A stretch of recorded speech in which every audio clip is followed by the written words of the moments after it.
Hi guys, good morning. Update tayo sa ating pinahin. Malapit na to mga anak. So kitang kita na yung mga didi niya, pulang pula na.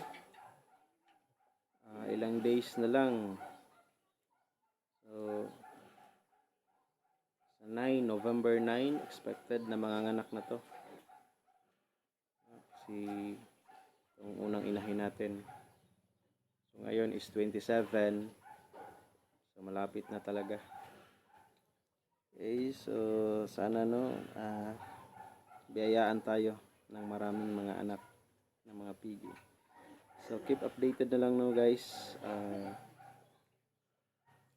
Kung sa panahon ng mga anak na to.